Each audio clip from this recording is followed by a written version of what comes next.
Hello and welcome to another episode from the Real Talk and Revenue podcast. We have myself, Francesca, the accountant, and we have Jordan, the therapist, and we bring real powerful conversations around building revenue, building confidence, how the mindset works, all different discussions around to help others in business and in their personal life. So listen in, tune in, let us know what you think, ask questions along the way and we'll be sure to answer them.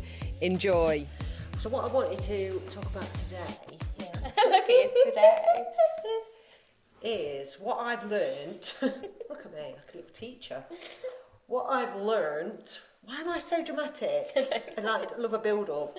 What I've learned is habits. And building a habit, and it's got to be good habits, because they will help you to succeed in, like, I don't know, your fitness goals, business goals, personal goals. But a lot of people avoid building a habit. Yeah. Because it's quite rigid, isn't it? Doing the same thing. Yeah. They'll be willing to do the same thing day in, day out just to build it in there. Well, I think we've all got habits, and it's whether they're like helpful or a hindrance. What's a bad habit? Give us an example. Well, it could be something really obvious like smoking, couldn't it? I forgot about people smoking. Yeah. Or like drinking too much. You know what I noticed? They're obvious ones. Again. Talking about smoking and drinking then, for example. So we went to Paris, didn't we? Yeah. They smoke like troopers there. Really? Yeah, you can tell it's a different culture. Yeah. But if you think like we wine. used to in the UK, and then the smoking ban came in, and slowly attitudes towards smoking have changed, and that's where like public health and legislation actually comes in, because it can promote behaviour change from a like top down leader level. Yeah. Because we used to have, and I used to smoke when I was younger. It was a cool thing to do. I can't imagine you. I know. What, daily? Like 5 days for or something? For a while I smoked daily. No yeah, way. I know. But like back then, like I think when I had like first little jobs and things, and like friends were smoking and stuff, it was like seemed like cool to smoke, and like you'd go out and have a cigarette, and I actually like made friends smoking, which sounds bizarre, but like even at work, like you'd go out for a cigarette and you'd have chats with people and you'd come back in. So weird. It's really weird, but now attitudes to smoking have completely changed, and if somebody goes off for a cigarette, you're like, oh, like they're smoking, or someone smokes near. There's more of a thing where people are like, oh. Don't see smoking as much as vaping. You don't, because again, like the smoking ban came in, didn't it? In like indoors, and like you can't smoke on hospital grounds. Could you remember though, to smoke all the smokes in the pubs? Yeah, stubbing them out on the floor. And I remember growing up, like being sat inside and people just like smoking in restaurants. How bizarre does that seem now? And that was, I think, only in 2008. It wasn't that long ago. Oh my God, so Bella was like... I say it wasn't that long ago. I mean, it was now. Nearly 20 years ago. And but Bella was 3. In the grand scheme of things, we're not talking like the 90s or, the 80s or anything like that. That is so interesting though, like the smoking side of things. Very bad habit. I don't like seeing vaping. So that's an extreme, like bad habits. Yeah, what else? Other things just might be habits. Like me and George at the minute, we've been in a habit of just like eating what we want.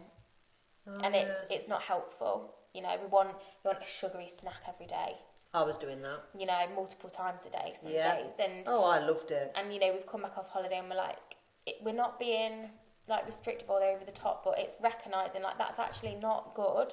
It's not good modelling to Hallie, and it's not good for us and our health. So we need to kind of like take control of that and build better habits. So it's kind of a case of like no snacking, no like Coke Zeros and stuff like that in the house. Let's just make some better decisions, get a better routine and better habits in place, so that we're encouraging better health, but not being over the top or restrictive. We're not training for extreme things or anything like that. No. So there's no need for us to go but actually just to tighten things up again and just... Why do you think people then, once they start that, they end up back into the sugary snacks? Because it's easy. It's easy to seasonal. fall back into it. Like today, George has been shopping. Obviously, I've been back at work, and he's gone and got like nice, like healthy things. And I ate my lunch. He did like a really nice, like kind of Spanish soup sort of thing. Oh, nice. It was really lovely. Loads of veg in there, chicken. It was really nice. And obviously it's been raining today as well, so I was just like, oh, this is perfect, like a nice, like, hot but healthy, like, soup. Yeah. And easily afterwards I thought, oh, I could just eat a chocolate bar or something. Did you have any bread with that soup? I did, yeah. I had one small slice of bread because we had it in out of the freezer. Maybe you didn't either have enough, or you need something like an apple. I think it is, at the minute, it's just because that's what I'm used to doing day Yeah, to day. true, I will habit. just allow myself to have, and I know it because I've done it before. Like, if I just, rather than giving into it every time being like, well, I want it so I can have it, it's being like, well, yeah, I might crave a sugary snack, but I don't need it because I'm clearly not hungry. Yeah. And second of all, like, it's not going to do me any favours in terms of my health. Like, it's detrimental to my health to just be eating what I want all of the time when I'm not, you know, eating intuitively or eating when I'm hungry or enjoying something. Like, I'm not saying I'm not allowed to eat chocolate anymore or anything, but actually it's just not eating it every day multiple times a day, because I'll put on weight, I'll be at risk of different, like, health problems, especially as I'm aging, and I want to be fit, healthy and happy for Ali. Not saying I need to be skinny, all I'm saying is I need to be building those good habits, healthy, and eating a balanced diet and feeling better and energised. And I think that's more around what it's about as well. You feel lethargic and sluggish when you're eating crap all the time. I or do think it has a knock-on processed effect for business as well. But it does, because then you think, oh, I can't bother today. Oh, I can't bother. Whereas, you know, if you're getting up and you're starting your day with, you know, a healthier breakfast, like some protein, like fruit, veg, whatever it might be, you know, colourful plate or whatever, you're going to have more energy throughout the day. So true. You're not having a sugar crash or... Morning habits are so important to how you start your day. And just moving a bit more. So again, that's what I said to George, like, I want to start moving formally more, not just walking the dog. And he was like, John, that's up to you to, like, plan it into your week and make time in your days to do that. And I was like, yeah, I know it is. I'm telling you because I want some accountability. Yeah, that's good that you did. It's like, it takes 21 days to build a habit. And I think the power of putting it in your calendar. Yeah. And you have to almost feel a bit boring for a while. That feeling of, no, I just want to eat what I want. You know, we only live once. Want that yummy sugary hit in the afternoon when I'm feeling a bit. No. Yeah. You have to catch yourself and be really like stick to it when you don't feel like it. And it sounds daft, but sometimes you have to ask yourself a question like, what do I need, rather than what I want. Like, okay, like earlier I was sat on my computer thinking, oh, I just want some sugary snack. And again, it's because I'm back there, like a bit anxious, like getting back into the swing of things, answering emails, a bit busier, full client day. Not anxious about any of the work I've got to do necessarily, but the pace again. My nervous system's resetting, so it's easy for me to kind of like grab something to self-soothe. Whereas actually, if I think about like, what do I need? Well, actually, sometimes it's just a case of like, just stop, take a breath, like remind yourself that everything's fine. Like, go you out don't for need a walk, bit of fresh air. Go out for a walk. What does your body need? What does your brain need? What do you want? Breath. Yeah. You know. For the last 2 weeks, well, it's only been a week, so what we're on, middle of the week. So I've been reducing my sugar. She wanted me to do a food diary so she can help guide on that. I have done the healthy eating in the past, okay? I know what to eat. I know what feels better.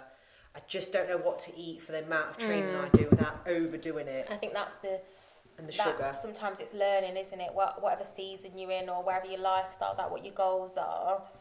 Yeah, like you're saying, what do I need to be eating? Am I eating too much? Am I not eating enough? I think that's a common trap people fall into, isn't it? Like, I'm not actually eating enough food for the amount of training that I'm doing. Exactly. That could be why I've been feeling tired. Yeah, that's true. I'll be able to find that out.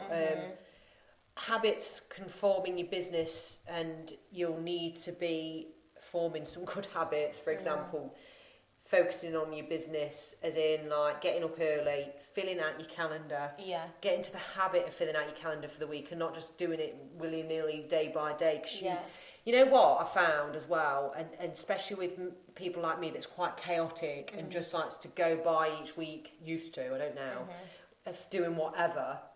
I need structure and accountability and a plan. And I've learned as well, with a plan, you can adapt it slightly if things don't go to it. For example, something goes wrong in the business, it will knock you because that's not part of your plan. So you've got to have some flexibility there. But I also think with the habits, because you're starting something new, so let's just say you've been in the business and you've stopped doing exercise. that was a non-negotiable for me. Yeah. And I don't know why it was, but it was. And I did stick to it because people said, oh, you'll have to like loosen off your gym a bit if you're running a business. Well, you and don't, yeah. You can don't. build it around a habit. Yeah. Especially one that's helpful. Because it is exercise is just important for us generally. Like as a culture now that we don't exercise like we used to in terms of the jobs that we do and things like... Yeah. You know, we used to be like hunter-gatherers, for example, we're not anymore. So it is really important for us to remain active in some way, isn't 100%. it? Not everyone has to compete, of course they don't, but just to keep moving, keep healthy, keep active is really important for like cognitive functioning and just like physical health as well. So yeah, absolutely, like it's beneficial to ensure you're looking after your body and your brain. If your body and your brain, if you want to play the game, fun how. I don't know why I'm doing that now. That's going to be... You need to get the clip. I will. There's obviously truth in it. While we're talking. So, another habit is, it just came to me, social media. That is a good habit. It's a hard one to keep up with, I'm not going to lie. Now, I think that's a controversial one. Go on. Social media, because it depends how you use it. Yeah, okay. Social media can be a very bad habit for people. It is for me at times. It can be a really bad habit that's detrimental to your well-being for some people. Can we just part that while I do my funhouse thing? Yeah. You might hear it. You might. This looks so old, Fran. Oh, wait. Oh, it looks so old. So this is a 90s kid. Is it? If you're a 90s kid. I'm a 90s kid. It is.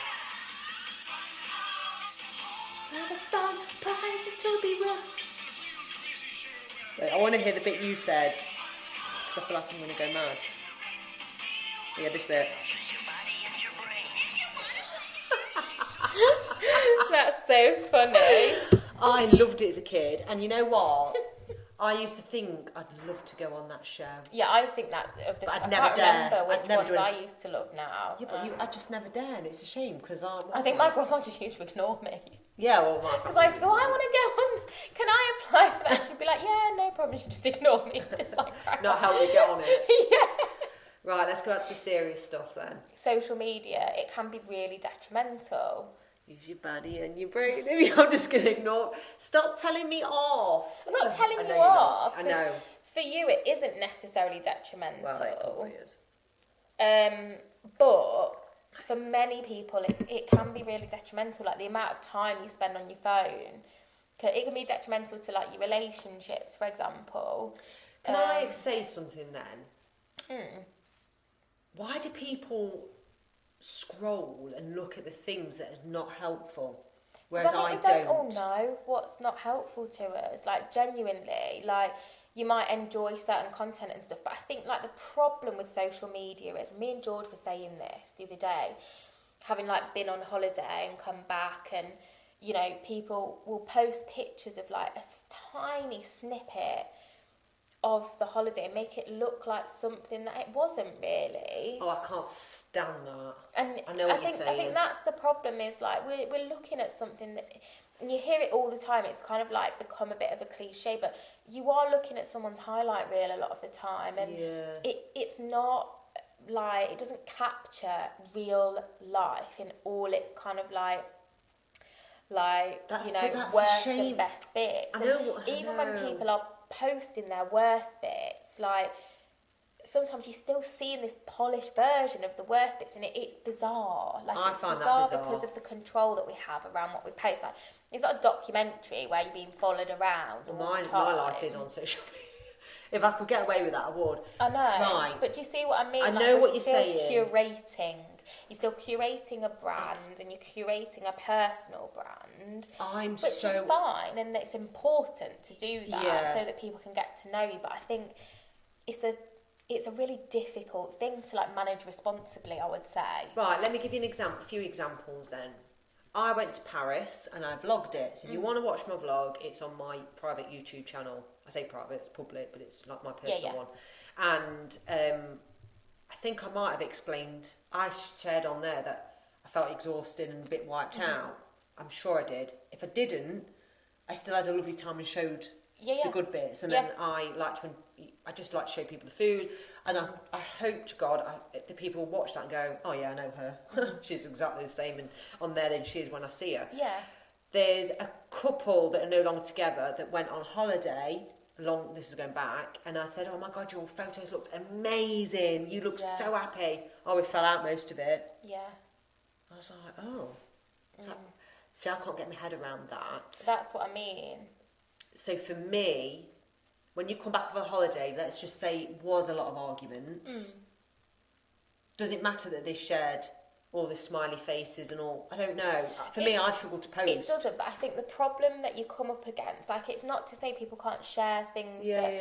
But it's a really new phenomenon, because before it'd just be like, you might show a few pictures if you saw people after you got them developed or whatever. Yeah, true. But now the problem is that everybody's doing that. So you log on and you're having a normal day or a bad day, or one of you just average mundane days, which, you know, a lot of life is just kind of churning out 80% of the hard work for 20% of, you know, the really exciting big things, isn't it? Yeah. The rest of it, you might be content with that 80% mundane, though, and enjoying the process. But when you're posting that 20%, you've got to think that, like, then people are consuming the highlights, which is only 20% of everybody's life. And the interpretation of that for many people, and especially, like, younger people as well, is that people's lives look like that all the time.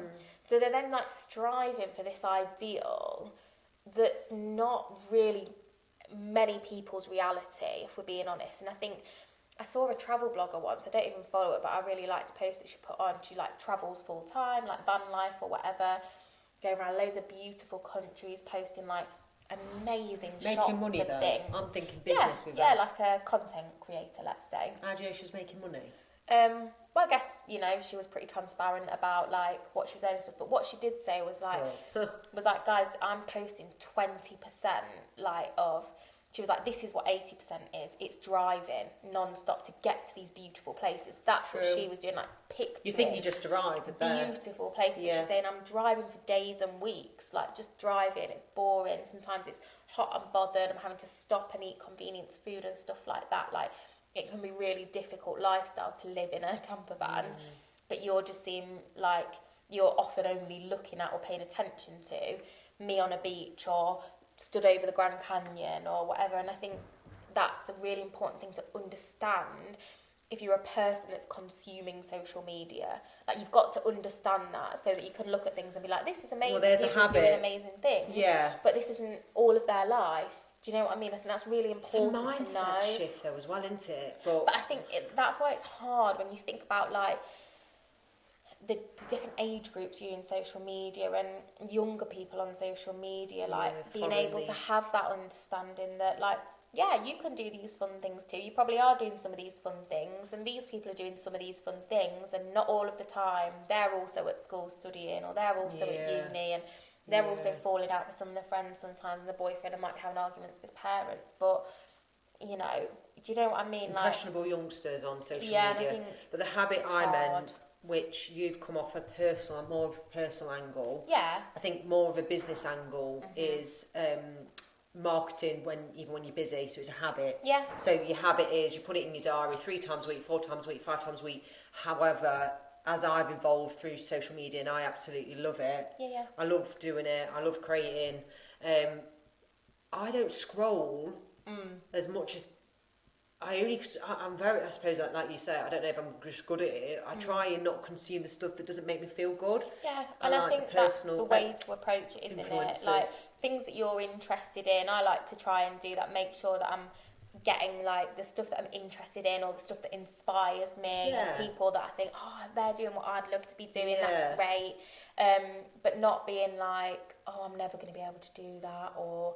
And again, like, I have had moments. You do, don't you? But it's a mindset thing again, where you have to be like, well, you can. Like, it's all right. And where do you start? And what help do you need? And I think, also, like, on the front of like, social media marketing, if it's something that I guess is increasingly important in the day and age that we live in, for people to kind of get to know you and the know, like, and trust factor, personal brand, etc.